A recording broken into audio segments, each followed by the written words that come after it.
Bienvenidos a Mentes que Comprenden, un espacio donde reflexionamos sobre la mente humana, la educación y los procesos que nos ayudan a entender mejor el comportamiento y las emociones.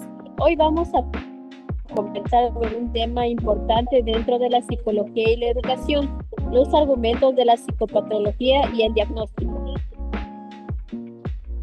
Un tema que, aunque suene en realidad, nos invita a pensar en algo profundamente humano. ¿Cómo comprendemos el sufrimiento, las diferencias y la forma de experimentar la vida?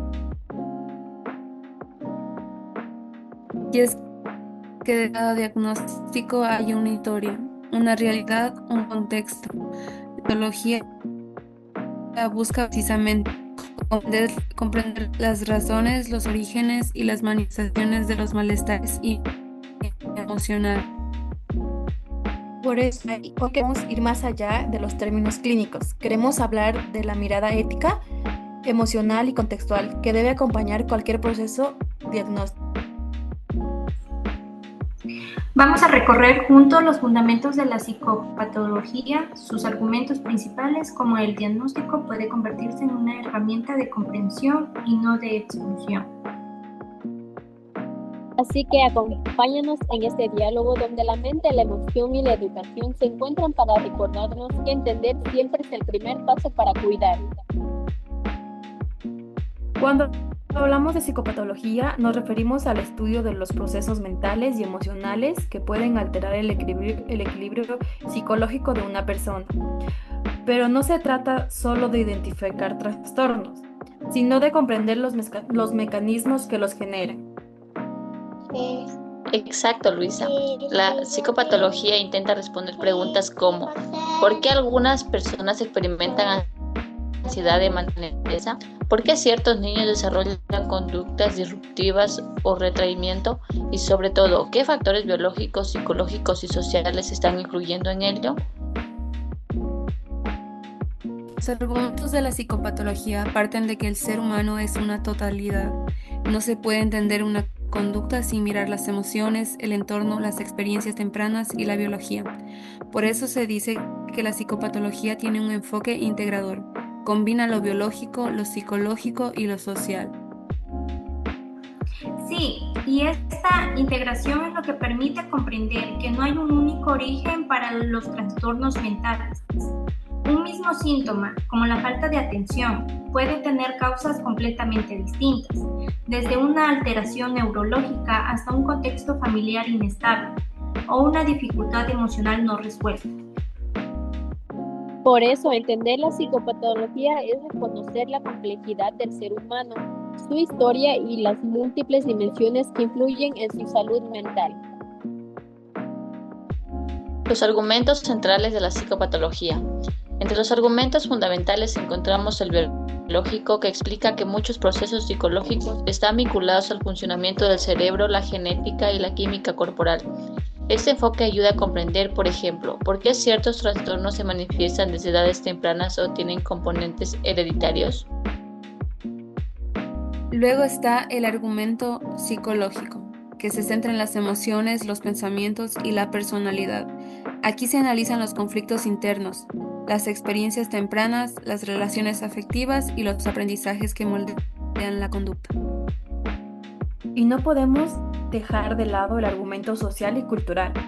El entorno influye muchísimo. La pobreza, la violencia, la falta de afecto o las exigencias extremas pueden generar respuestas emocionales que, si no se atienden, se transforman en síntomas. Exacto. La psicopatología moderna reconoce que no se puede aislar el sufrimiento del contexto. Una niña con tristeza persistente no es solo un caso de depresión, sino una persona con una historia, una familia, un ambiente escolar y social que también deben entenderse. Y aquí entra algo importante, la ética del entendimiento humano. Comprender el sufrimiento no es juzgarlo ni reducirlo a un número o categoría diagnóstica, es tener la sensibilidad de ver el cuadro completo y sobre todo no perder de vista la dignidad de quien está viviendo el malestar. Diagnóstico. Un proceso de comprensión, no de clasificación. El diagnóstico psicológico y psicopatológico no solo es un listado de síntomas, es un proceso profundo que implica observar, escuchar, analizar y sobre todo comprender el significado de lo que la persona experimenta.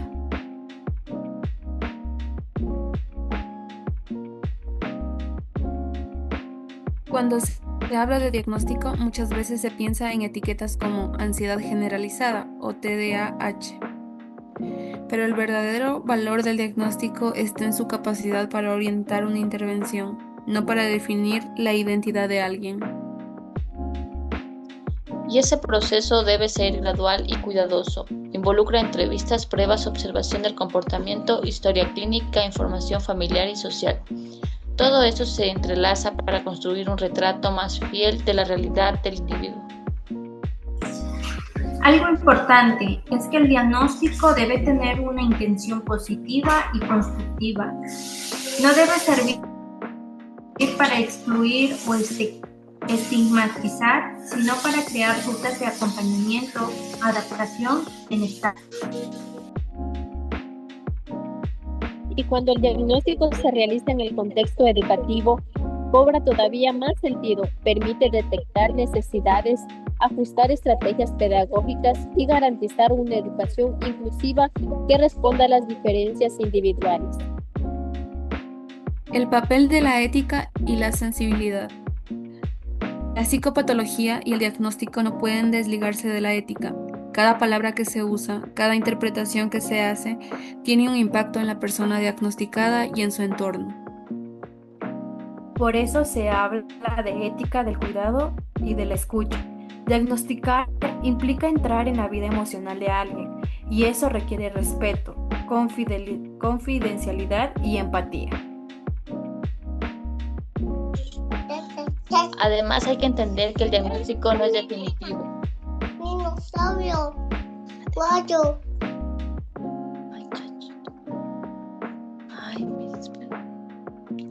Además, hay que entender que el diagnóstico no es definitivo. Las personas cambian, evolucionan, aprenden a manejar sus emociones y pueden superar muchas de las dificultades que los llevaron a consumir.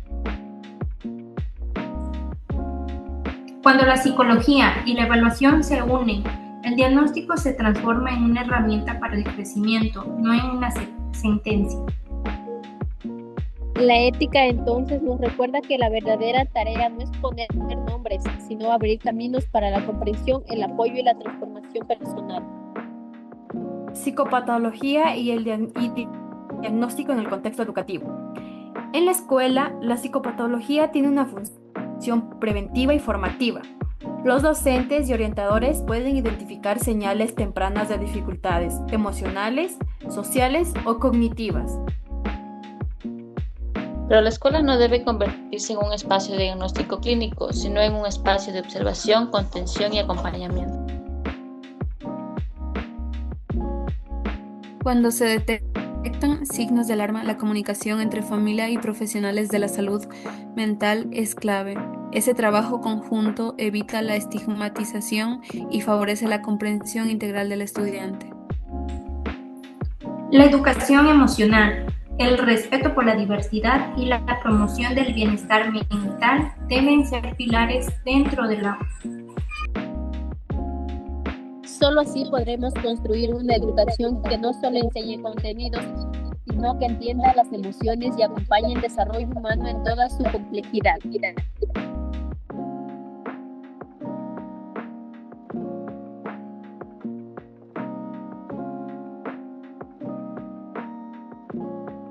Hoy aprendimos que los argumentos de la psicopatología y del diagnóstico nos invitan a ver el sufrimiento humano desde múltiples dimensiones: biológica, psicológica, social y ética. Comprender no es clasificar, sino acercarse con respeto a lo que cada persona vive. El diagnóstico, cuando se hace con sensibilidad, se convierte en una herramienta de esperanza, no de exclusión. Y la psicopatología, más que una ciencia de trastornos, es una ciencia de la comprensión. Busca entender lo que duele para poder ayudar. Porque cada mente es un mundo y solo a través del conocimiento y la empatía podemos acompañar los procesos humanos de manera real y significativa. Gracias por acompañarnos en este episodio de Mentes que Comprenden. Nos despedimos con esta idea: entender la mente no es etiquetar, es cuidar.